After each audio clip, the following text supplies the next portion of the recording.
Hello guys, and welcome back to episode 6 of Cosplay Fetish Academy. At long last, we are finally back to kick some tail.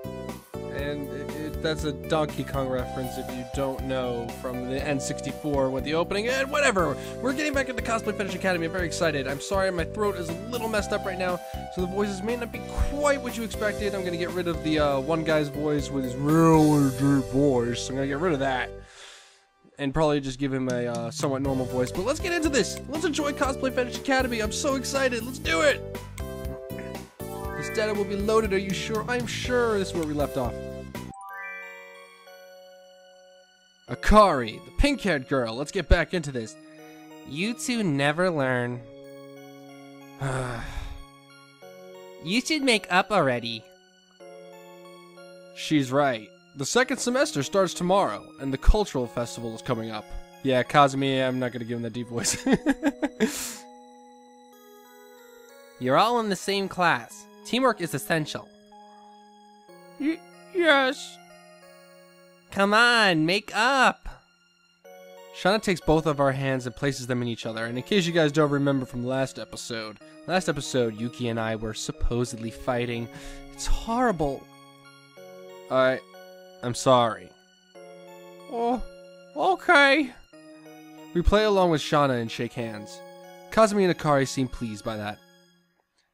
Now that you're on good terms again, we're going to my room for a bit. We only just got back, so we had to put our things back where they belong. I'm quite tired. Yes, let's rest for a bit and then have dinner. That was a fun one to do.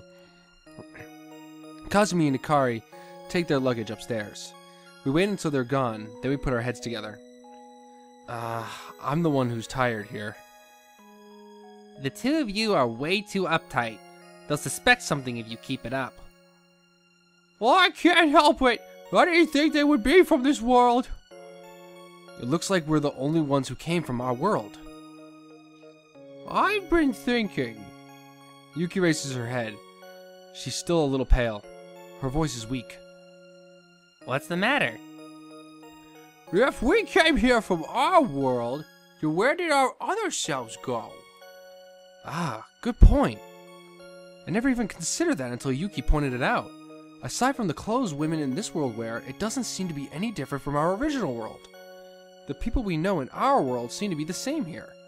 My brother as well as Akari exist in this world just like in ours. Which means this world should also contain another version of us. But evidently, we're the only ones here. I wonder if they were swapped with us and went to the other side. That's exactly what I was thinking. Yuki's face goes white as a sheet when she hears that. You really think so? It's the only logical explanation. Which means our other selves are walking around in our world dressed in this world's embarrassing clothing? Probably. If they showed themselves like that in our world, they might get arrested for public indecency. Oh, stop! I don't even want to imagine that happening. Agreed. Maybe when we get back to our own world, everyone will think we're perverts. Stop! Please!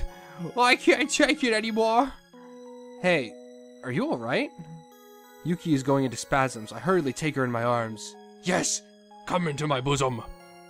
Her face is going blue. She's really taking it hard. Don't tease her like that. She's taking it seriously. Oh, this is too much. I want to die. I'll bite my tongue. What are you saying? What? Don't do it for real. Yuki, don't do it! Come on, open your mouth. I force my fingers into her mouth to pry it open. It takes a lot less effort than I expected. Her jaws come apart. I can't do it. I don't have any strength, but it hurts. You idiot! Don't kill yourself over something like this. You're lucky, Ryouji. Yuki gives me a resentful look. What do you mean?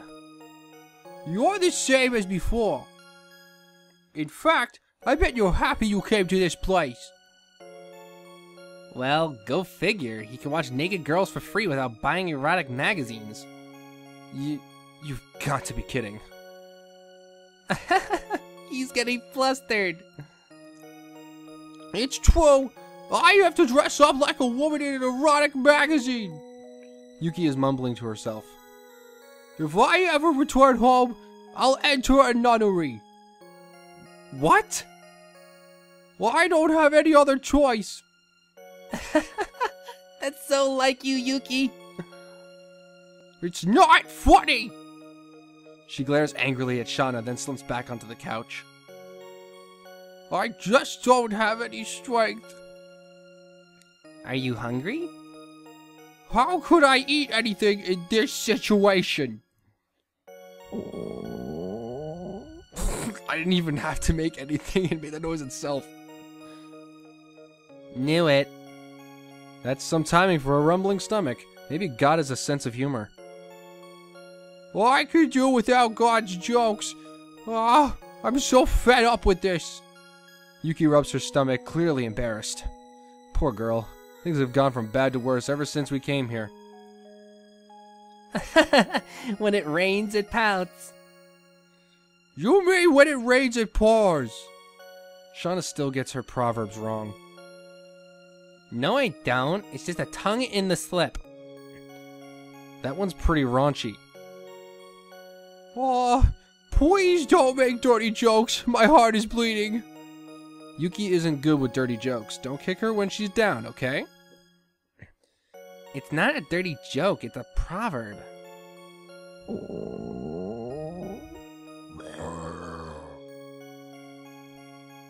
I guess you can't tell human nature when it's appropriate or not. I don't want this anymore.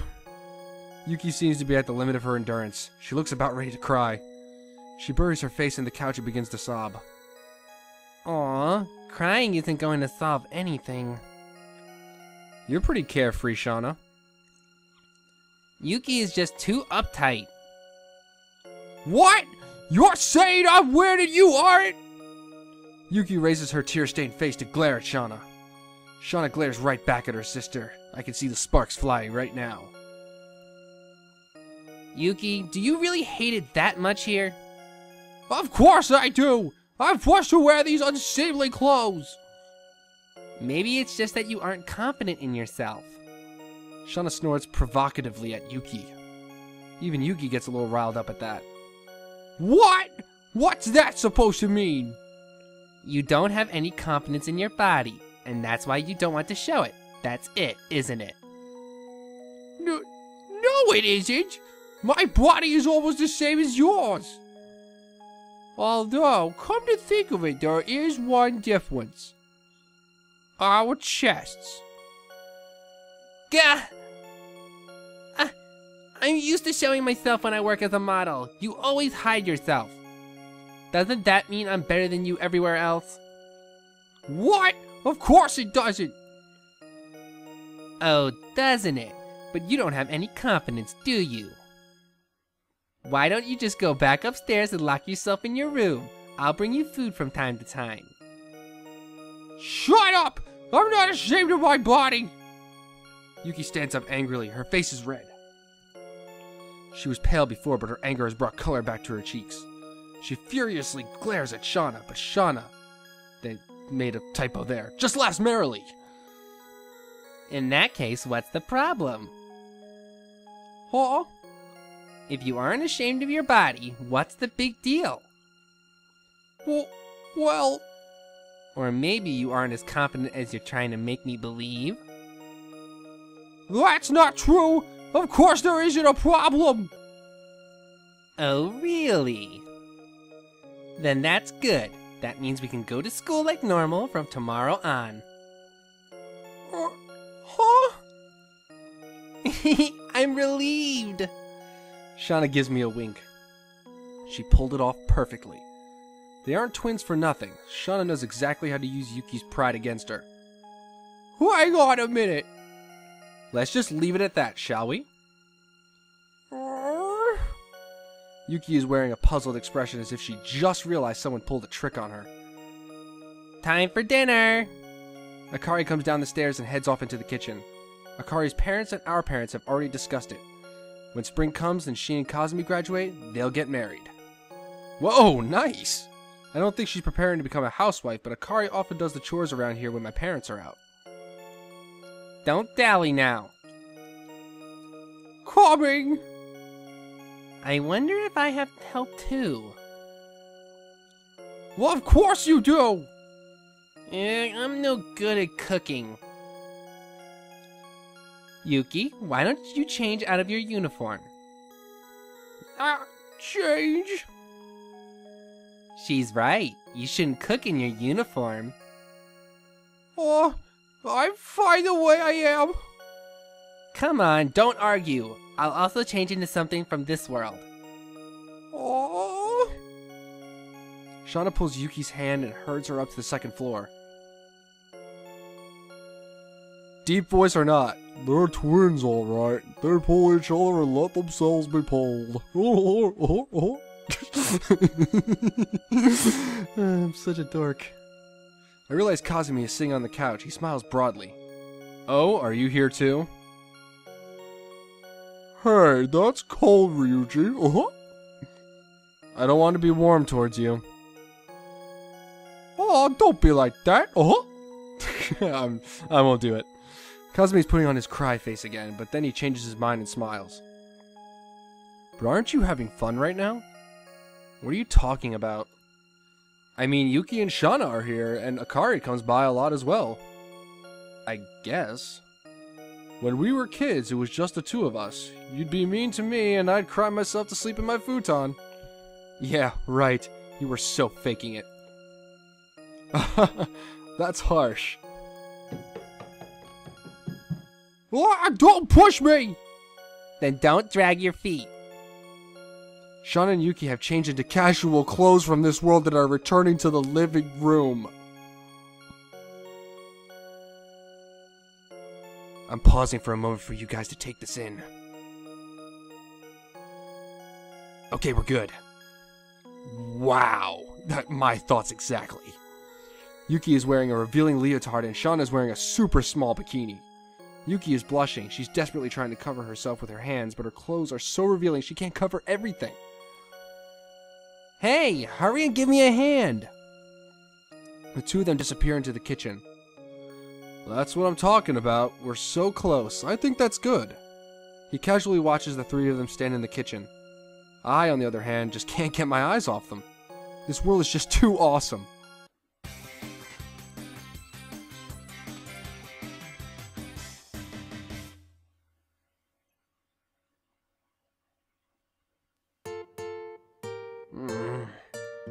The sun rays shining through the window wake me up.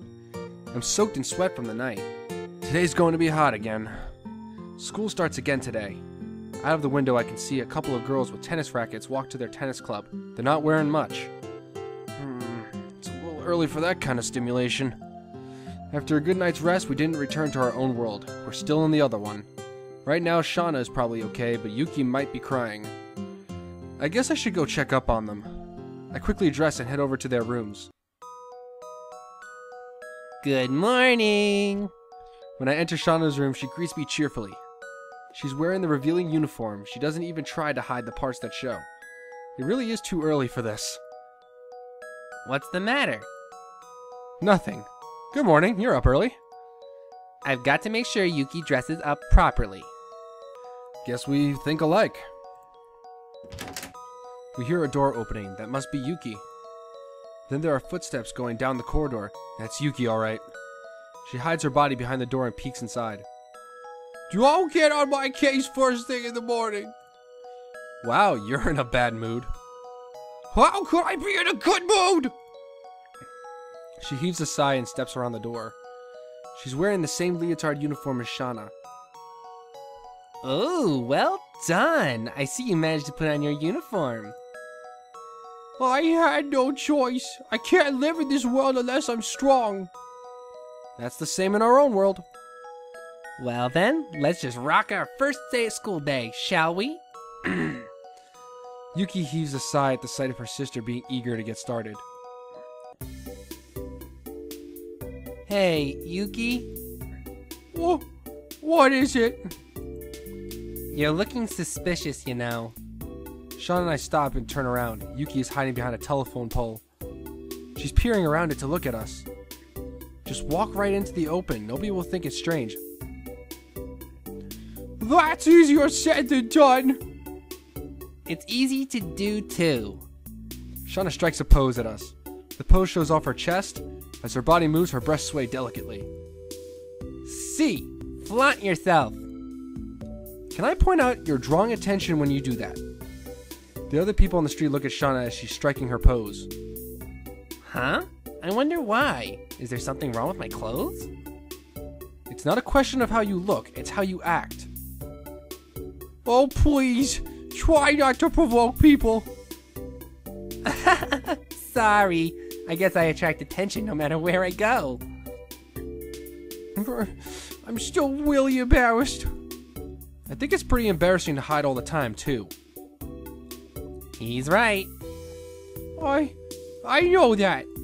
Yuki gingerly steps out into the open, clearly wary of her surroundings. It really is strange how these twins are like polar opposites. My schoolmates are the same in this world as well.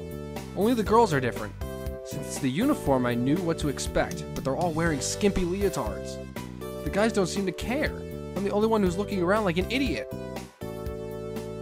Ah, the new girl arrives, Kotori. So, what voice should we give Kotori? Good morning. As we enter our classroom, we are greeted by Mizuki Kotori, our classmate. She's Shana and Yuki's best friend. She wears spectacles and she doesn't stand out, but she may be the best seamstress in all of Japan. She's a rather timid girl, nevertheless, she's wearing a high-legged leotard. With the clothes in our own world, I couldn't really tell, but she has pretty big breasts for her small frame.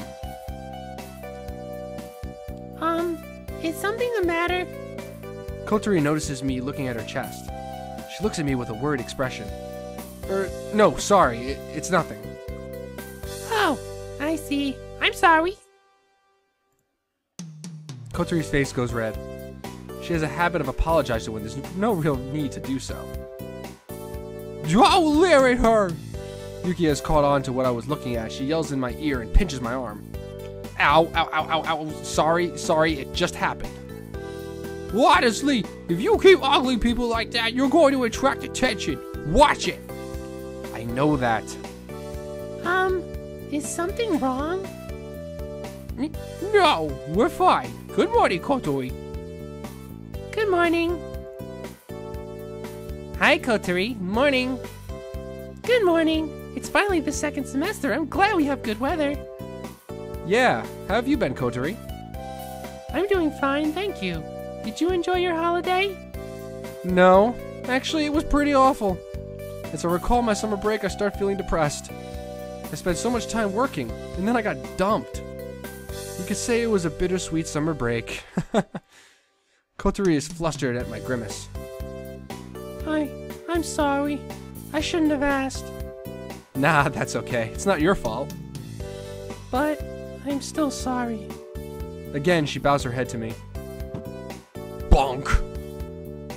Ouch! She hit her head on her own desk when she bowed. Ouch, that one looked like it hurt. Are you alright? I'm sorry. Stop apologizing already. Let me have a look at that.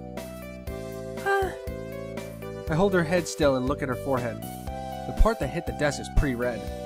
But it doesn't seem she's bleeding at least. It's also not swollen. Looks like you're not going to have a bump. I'm sorry. I told you not to apologize. You only say you're sorry when you did something bad. I'm so used to saying it. I'm sorry. Looks like you can't say anything without adding that anymore. I'm sorry. Oh. What, it fits well with your character, Kotori. That's right. It's nice to have someone around who apologizes for me. Actually, you should just apologize for yourself. I'm not good at it. Then don't do things you have to apologize for. I'm afraid that just isn't practical. It'd go against my mode of operation. Hey, get off it. By the way, what does mode of operation mean? You're cruising for a bruising. Kotori starts chuckling at our exchange. What's the matter? Oh, sorry. No, I mean, it's just that you guys are still the same as always. Same as always. You think so? I do. I hope we'll stay friends this term. Of course we will. We've got the cultural festival after all. I'm looking forward to it. You'll be in charge of the uniforms. I know. I'll do my best. Kotori smiles and does a small fist pump. The same as always. At least we didn't seem to arouse suspicion. We look at each other and lose some of our tension.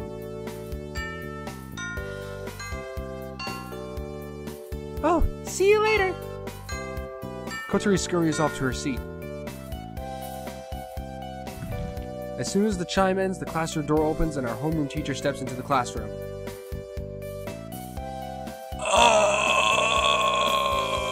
We're going to end the episode here with the sexy homeroom teacher walking in.